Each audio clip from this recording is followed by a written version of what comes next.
Do you ever sit and wonder where people get off on telling you what to do with your kids? As if somehow they know better than you. Today on rLounge, we're here to tell you that the best person to advocate for your children is you. Because let's face it, there's nothing worse than an evil stepmother. That's facts. I mean, we've all seen Cinderella. Up first, it's simple.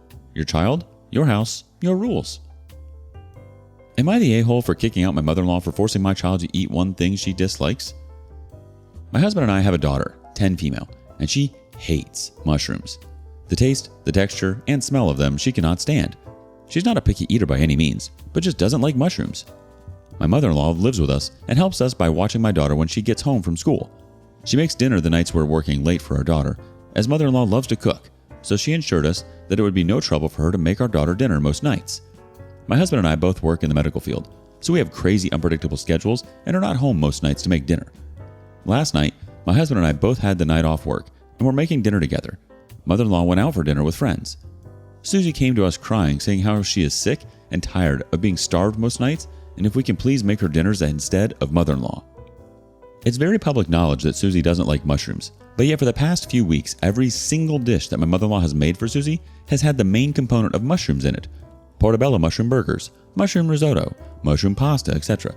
These dishes aren't made when either myself or my husband are around, but when we aren't, that's all Susie is served to eat.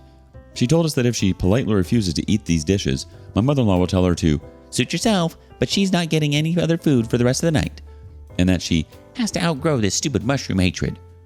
Both my husband and I were extremely upset that our child is going to bed hungry every night due to my mother-in-law only making her dinners with one ingredient she doesn't like and not allowing her to eat anything else. When mother-in-law got home, we confronted her about this. She started going off saying that Susie needs to grow up and get over this stupid hatred of mushrooms. I told her that she's essentially starving our granddaughter. She disagreed and said that's tough love. She then proceeded to call me a crap mother for prioritizing my career over my child and helping her get over this dislike towards a vegetable. I told her to get out of my house because she will not disrespect me like that. She ended up leaving, but had some nasty things to say to me on the way out. My husband is 100% on my side and feels that his mother is out of line. We've been getting non-stop messages from my two sister-in-laws and my mother-in-law calling us every name in the book for kicking her out and that my daughter needs to get over herself. Am I the a-hole? Ask for an opinion, you'll get it from the community. I Am Irene starts us off. Your mother-in-law doesn't understand that it's perfectly okay to have different tastes than someone else. She thinks she's broadening her food choices. From what you say, her food choices are plenty broad, so this is a power move, pure and simple. She's going to make her love mushrooms or else. Bottom line, your child, your house, your rules. Not the a-hole. Our Kurash says, I disliked mushrooms my whole childhood because in kindergarten they forced me to eat this disgusting mushroom soup. My whole childhood I went to the woods with my grandma to gather some, but I didn't eat them and was never forced. Then someday, when I was around 16, 18, I tried them again and surprise, I suddenly started to like them. Now I love them. If I would have been forced to eat them my whole childhood, I would still hate them probably. Edit. I want to thank you all for answering. This proves my theory. The many food aversions are built from being forced to eat stuff as a child. Some we manage to overcome, some we don't. Point is, don't force your children. What the Fox writes has this to say. Not the a-hole. Your mother-in-law is deliberately tormenting your child. She knows what she's doing is wrong because she doesn't do it when you or your husband are around.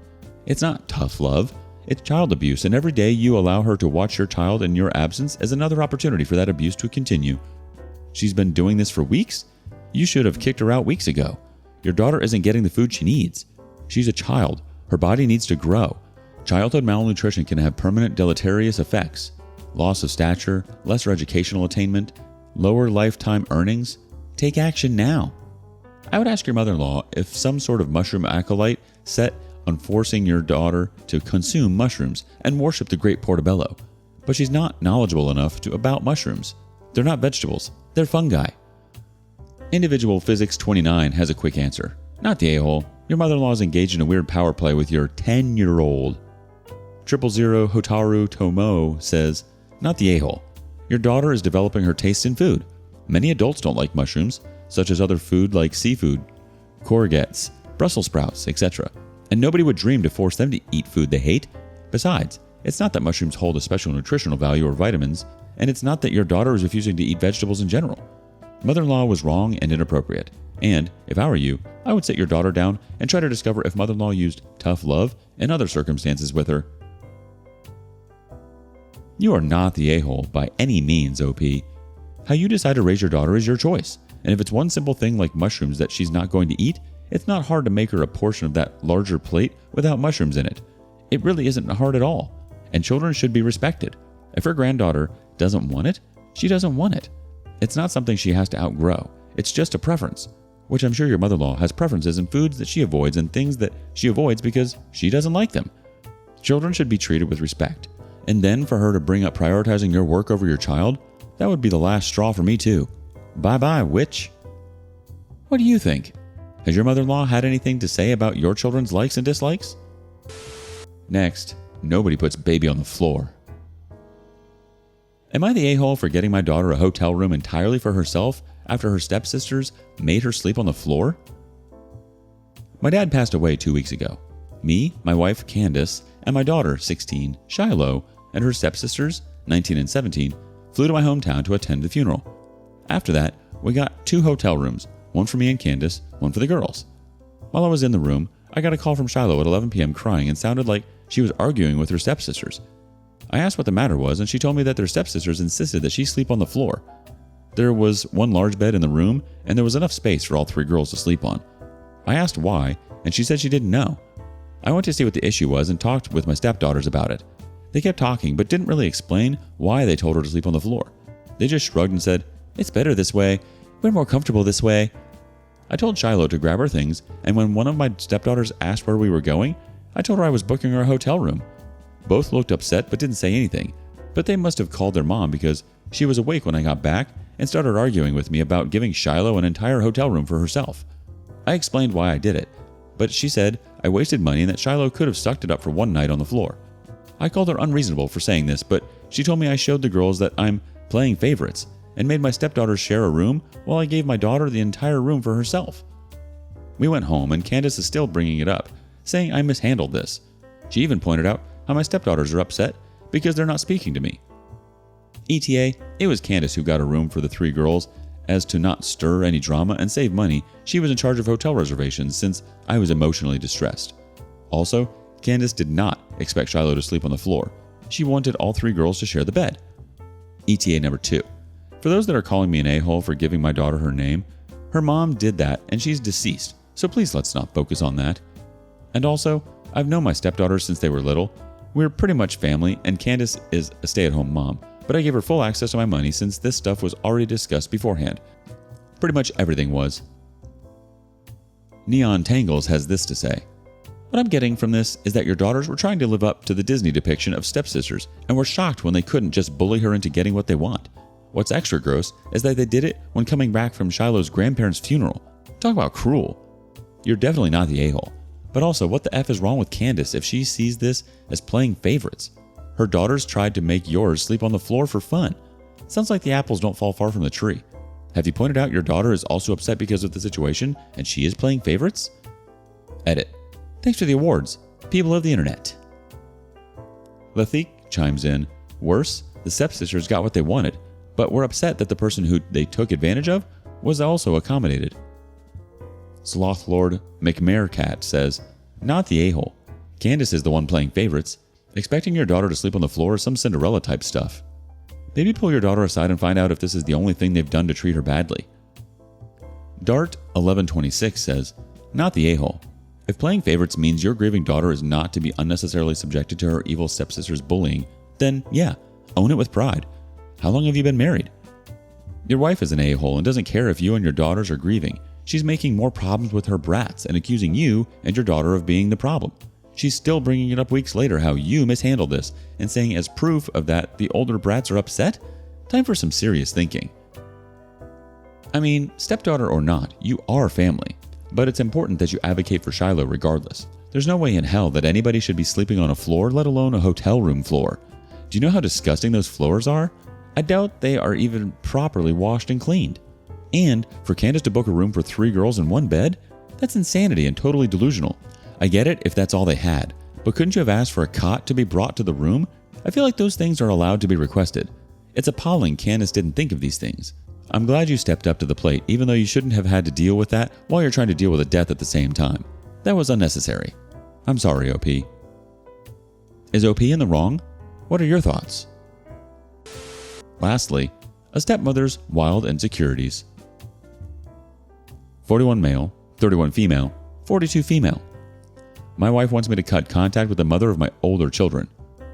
My ex and I have always maintained a good communication for the sake of our 3 kids, 19, 16, 15. She lives a far distance away, so the kids are with me during the school year and with her for many holidays. Despite her distance, she wanted to still be a part of the important decisions for them, and I have always tried to accommodate that. Currently, we are coordinating the purchase of a vehicle for our youngest on his upcoming 16th birthday. Today, my wife said that after my youngest, with my ex, turns 16, she doesn't want me to talk to my ex anymore unless it's a dire emergency. I asked why, and she said it's time to begin removing her from our lives. My wife said she is afraid that if I keep contact with her for much longer, it will have an adverse effect on her own kids, 8, 6, and 1, although I wasn't able to quite understand how. She said the kids are now old enough to keep in touch with their mom themselves, and if I continue to talk to her, it's for myself instead of them. I asked what it is specifically about my conversations with my ex she found objectionable, and I gave her my phone to look through my texts. She pointed out several texts where, among discussing logistics for the kids, there are occasional more casual comments like one of us making a joke about our job or mentioning what became of an old friend. These comments are usually tangentially related to what we are discussing about the kids, and we always quickly get back on track. My wife says the conversations are like something between 2 friends, and my ex and I shouldn't be friends. She says she needs boundaries. I asked if we could table the discussion so I could think.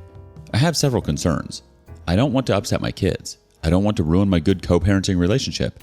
However, I also don't want to upset my wife. I want her to feel comfortable and secure. What should I do? Ask for an opinion, you're gonna get it.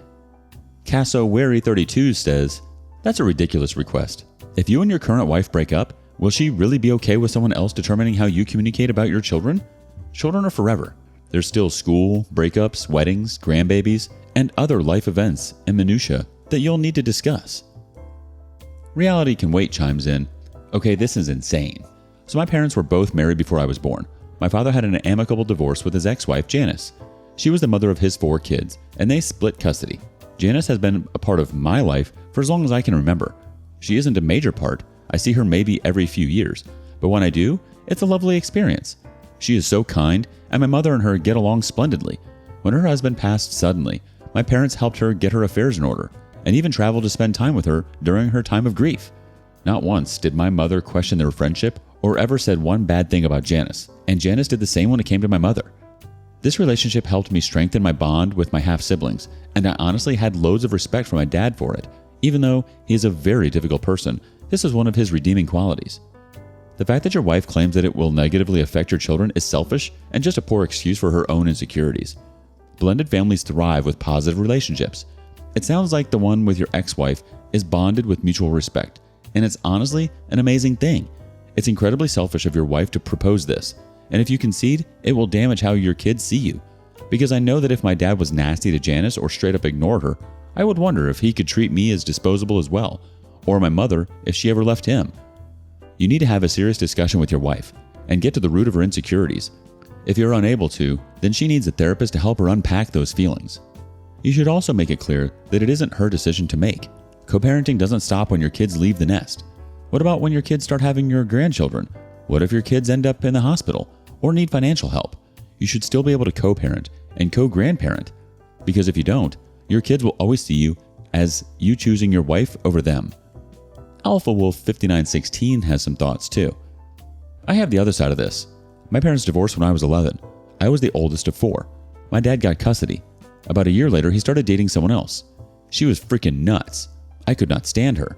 They ended up having 2 kids together. She never liked any conversation he had with my mother, even though the only time they talked was to schedule pickups with my mother. It was a pretty divorce, so they never talked outside of pickups. To go even further, I spent a lot of time at my best friend's house, literally sometimes a week at a time. While she was pregnant with their second kid, she stole my dad's phone and ran down the street at 2 a.m. and called my best friend's mom to accuse her of cheating with my dad.